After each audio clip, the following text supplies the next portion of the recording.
Hi, I'm your host, Marsha Florence with Just Dance Podcast Live. Thank you, ladies and gentlemen, for tuning in. For everybody's working from home, and so are we, but we want to continue to bring you the programs that you're used to seeing in your home on Facebook now. So you can also go back to channel 56 if you miss it on Facebook, or check your cable listing for the current shows. So today's show, ladies and gentlemen, is Detroit Recovery Project, and we have with us the Vice President himself, Kanzoni, Dr. Kanzoni Asabigi. Good afternoon, Dr. Asabigi. Good afternoon, Ms. Florence, and thank you for inviting me to your show. Thank you. Now, Dr. Asabigi, I know you're at the office. I can see everything that you're working very hard over there at Detroit Recovery Project. And I know that we normally see we're going to be seeing Dr. Andre Johnson in the future. So please tell him thank you so much for having you fill us in on what's going on with Detroit Recovery Project. Thank you very much. I'll let him know that, and okay. You extend, greetings to him. Yeah, so at the Detroit Recovery Project, a little background about myself. I worked for the Detroit Health Department for about 17 years, became the Senior Public Health Advisor, advising on multiple topics, including communicable disease, and then for COVID before retiring. And after I retired, I joined Detroit Recovery Project in June of this year.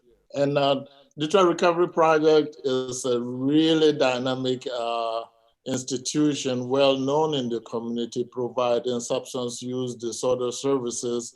And we've now added a new program that I'll talk later about, a certified community behavioral health clinic, providing mental health and primary care services also. Okay. All right. Well, wonderful. Now, you know what? I'm going to say this, Dr. Asabigi. A lot of organizations are not, I'm not going to say not, we haven't heard from some to find out what are they doing at this time with the COVID-19 crisis in place. So can you tell us about what's going on with Detroit Recovery? How are you guys working with the public, and what steps have you taken to continue to keep your doors open? Okay, thank you for that question.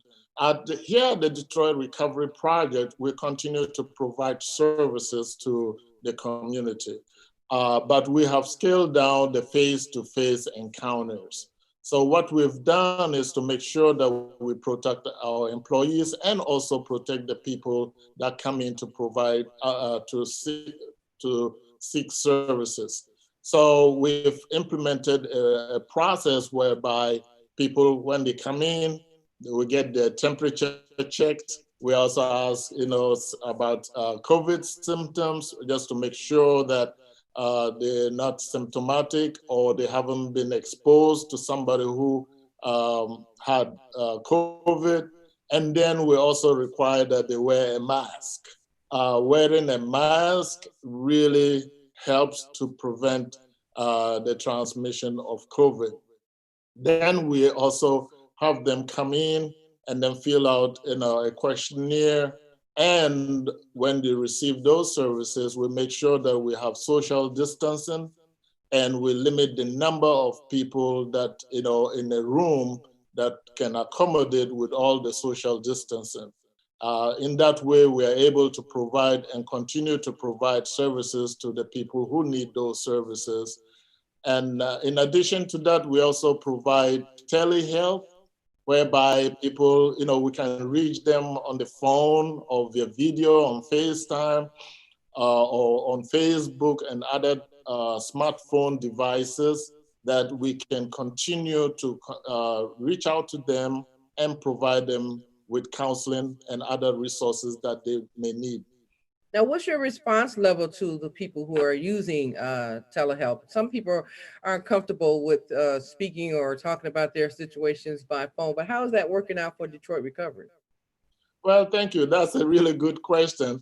It's new. Some people don't are not comfortable Mhm. because it's not direct face to face. But when they get used to it, they like it, especially when they see the counselor that they know. So they're more comfortable that way. One of the barriers that we've encountered is that in our community, we don't have a lot of people who have those devices, or they don't have, internet service or broadband. And so it becomes difficult for them to connect that way. So those are some of the barriers that we've noticed already.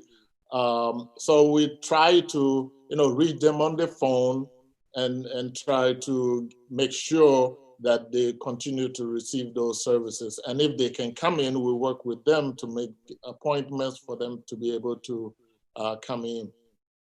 Okay, because you guys do a lot of events throughout the year, especially community service events to, bring people together, educate and provide resources. Now, I know you had to make some changes within that region. So, do you have anything that people can actually somewhat not necessarily gather together, but did you guys have to cut back on some of your events for the year? We did cut back on the events for the year, like prayer breakfasts Mhm. that we used to host and have other events, going on. But on the other hand, we also do that via Zoom or Google Meet, so people are able to access the same services, just not face to face, but they're able to receive the same services and connected to resources. So this is Recovery Month. September is Recovery Month. We Yeah. always have, events going on. We still have events going on.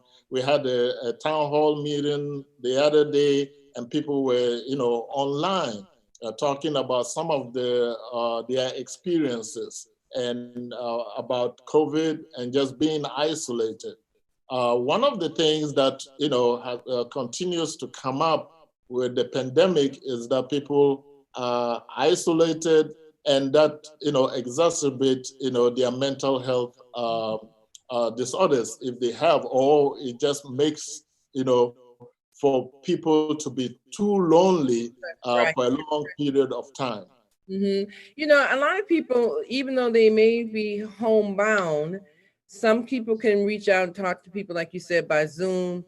Some people can do duo over the phone or just stand in the yard and talk. But a lot of people seem to be, and I don't know if it's being introvert or whatever, but it's something about they're not really connecting with other people nowadays. I know the level of fear that we have, but far as like if you go to the store, boom, that's all I want to do is go to the store. If I had to pay a bill, I do it, electronically and pay a bill. So we really don't have a lot of communication across the board like we used to when you had to go and pay the bill or you had to go see the doctor.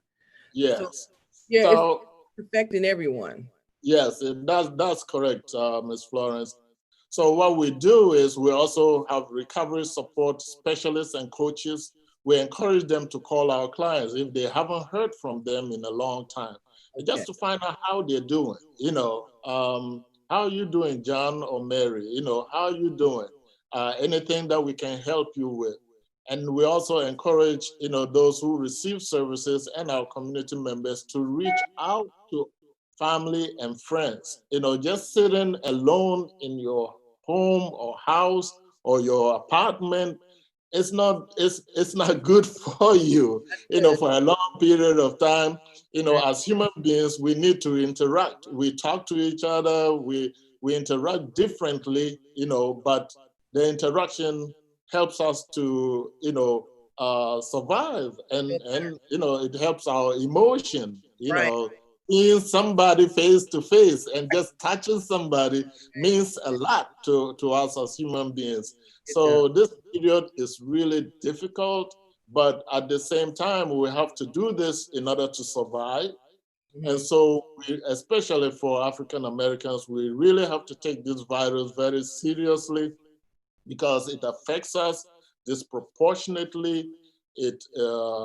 Because a lot of us don't have insurance or are underinsured, have difficulty with transportation, getting to the doctor's office.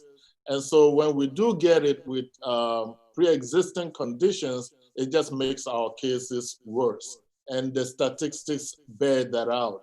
So I'm sorry. my advice, go I'm ahead. sorry. We have a list of the services you guys provide. So I wanted to go over that list, and we just brought that list up. Can you tell us about some of those things on the list? Yes. So we provide, recovery support services. Again, this is where we have the coaches and the specialists, reaching out to people in recovery and other community members. We also just received a grant from the federal government to provide mental health and primary care. So now we will provide mental health services and primary care services. So we have a nurse practitioner and a physician who can provide these services. We know that people in the community and people in recovery have a difficult time sometimes getting to the doctor. So when they come to DRP, they can get substance use disorder services, they can get mental health services, and they can get primary care services. We've also arranged for them to get, fill their prescriptions. The pharmacy can deliver the prescriptions here so they can get a holistic service. That's great. Instead of going from one place to another, to get those services. And we know them, so they can relate and we can relate to them and provide them the needed service that they need. That's great. Well, that list was powerful. So, with all those services listed there, if someone is going through a period of depression or suicide, things like that, you guys are there for them. And now, what's a phone number, or is it an email or something? How can people get in contact? Yeah, people can get in contact with Detroit Recovery Project by calling, 313 365 3100.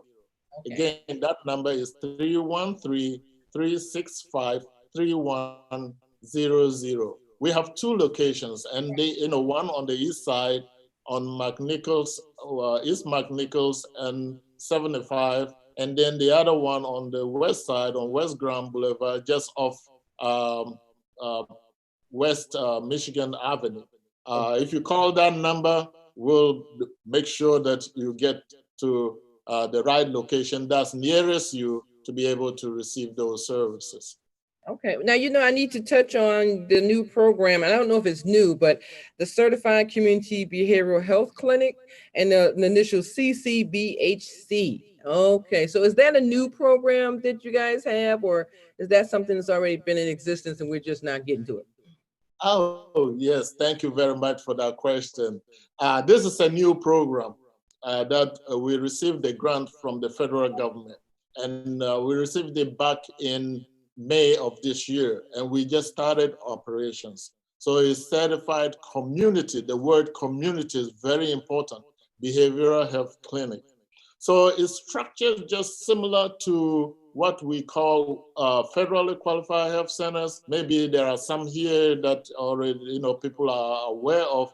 They abbreviated FQHC, that people can receive physical health services. So this CCBHC is for mental health services. So the federal government saw the need for individuals, vulnerable populations, people who are indigent, people who don't have insurance, people returning citizens from the prisons, or community members, that experience poverty, can access these services within their community without paying. So we can provide now mental health services, outpatient mental health services, and we can provide primary care services. So we don't provide specialty care, but our doctor can admit a patient at any DMC hospital, whether it's receiving, Sinai, but we can manage, chronic diseases. We know that a lot of community members, some of them suffer from diabetes, asthma, high blood pressure, or other chronic disorders like emphysema or COPD. They can come here and get those services. We can also provide flu shots. So we're now, going to provide flu shots beginning Monday. We just ordered those, and we're doing that. The other thing to note also is that from time to time, we collaborate with Wayne State University and the health department to provide COVID testing.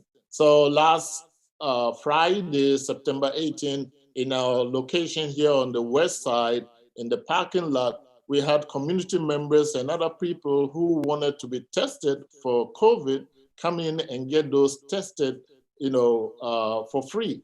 So this is something that we want to do and continue to do, and also to provide resources to make sure that people understand, what's bothering them under these conditions, what the COVID virus is, and how to protect themselves and also others, and make sure that we don't get sick, or if we get sick, we seek immediate care early. Very important, early, not wait until it's really bad.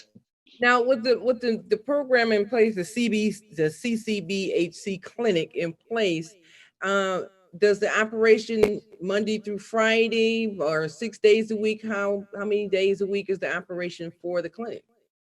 Yes, it's 6 days a week. So it's Monday through Friday, 9 to 5.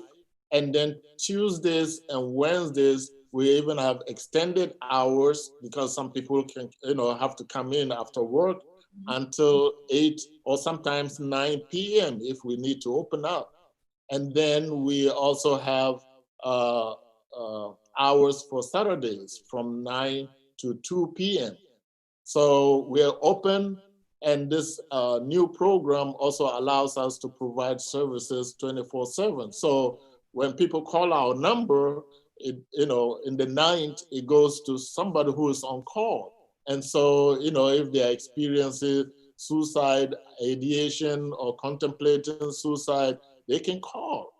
So if we can help them and also direct them to the suicide crisis line, or get them other resources whereby they can receive services. Okay, that's wonderful.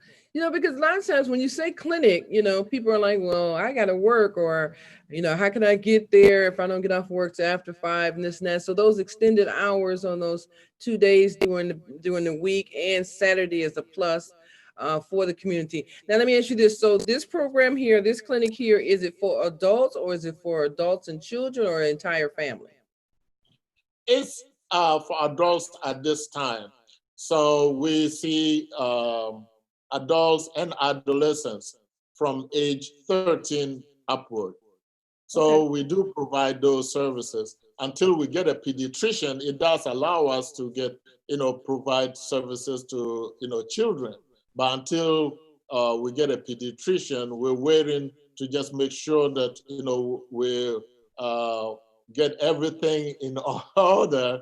Well, Just, you're covering the main bases, which is the parents, okay, and you're saying young adults, so preteens and things like that. Because even with young people, such as the age of 13, 14, they're getting depressed for being at home, unable to communicate with their friends outside of the phone system. No sports right now, or limited sports, things of that nature. So it makes sense to have programs in place that they can at least talk out their situation, or get their health checked out to make sure that they're on point. yes, absolutely. And to add to that, we also have prevention programs. for substance use disorder and mental health.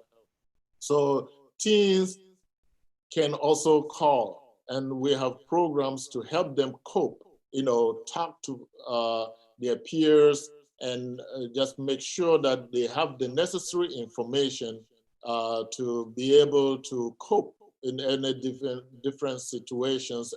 And also, just make sure that they are open and have discussions with relatives or adults that can help guide them in the right way, and just make sure that, I have kids, and most of the time, they are home, they're going to school online, and I just see them in the house. So I said, well, let's go and walk around the neighborhood, ride your bikes, and we sit down and talk, because they're always in their rooms, just in class, Now, or watching TV or playing games. right, but a lot of people may not realize that part of the situation dealing with COVID really brings families closer together.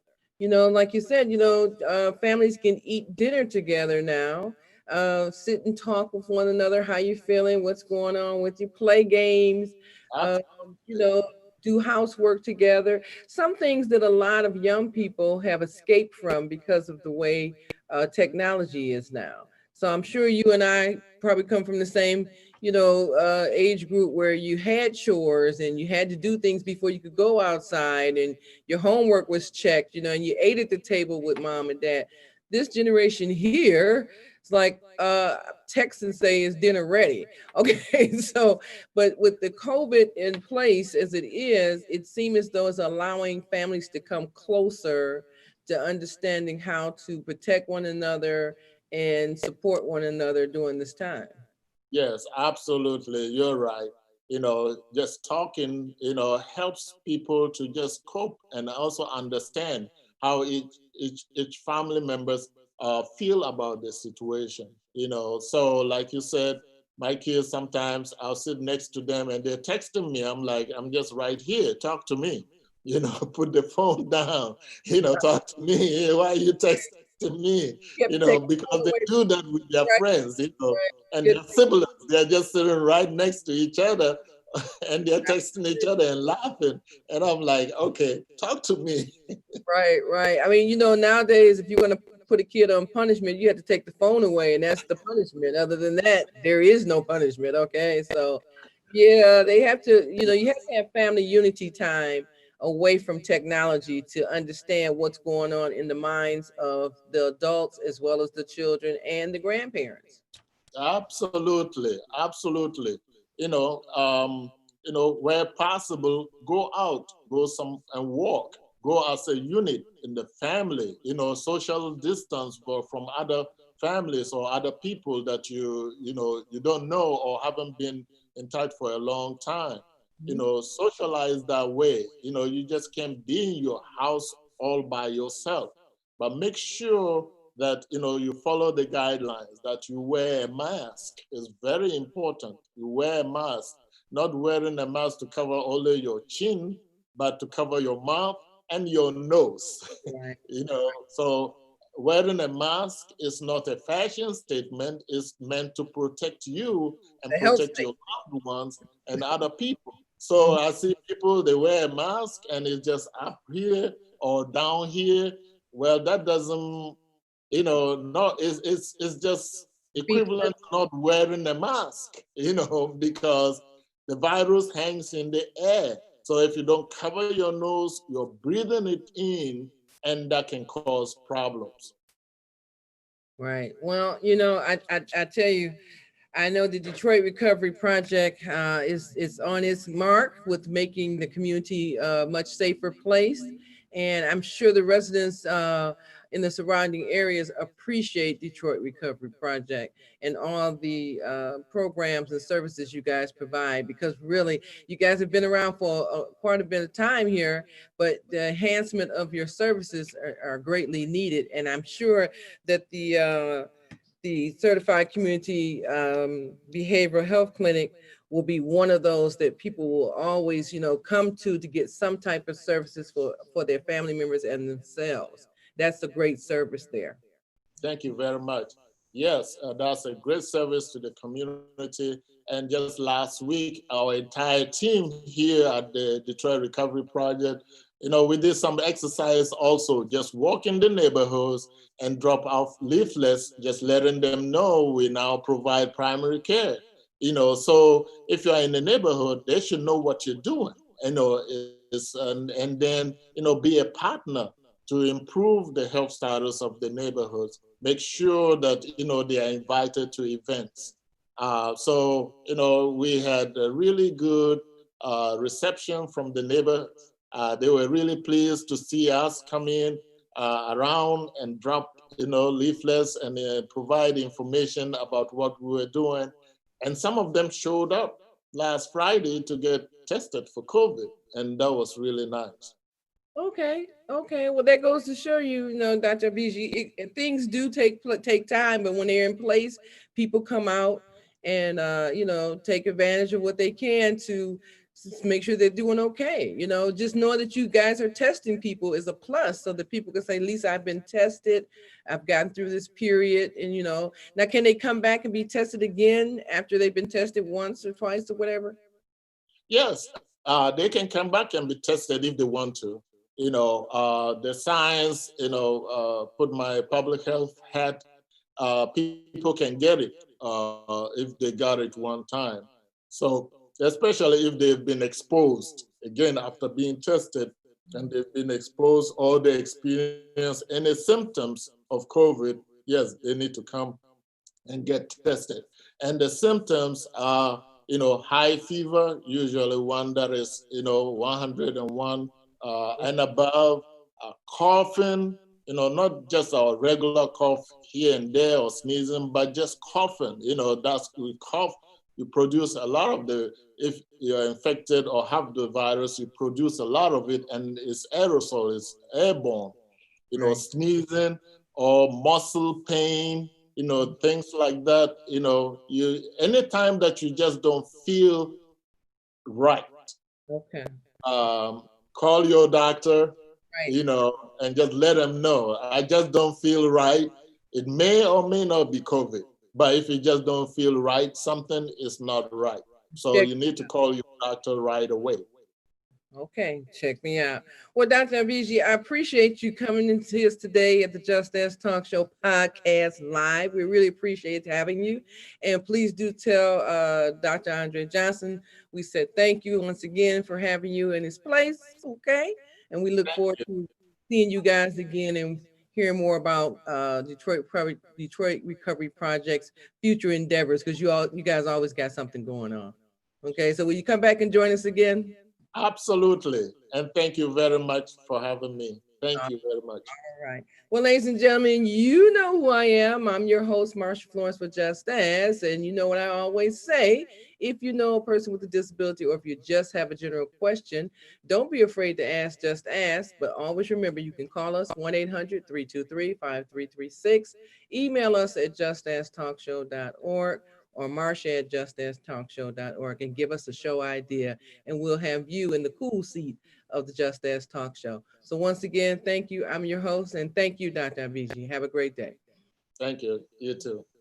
See you next time. All right.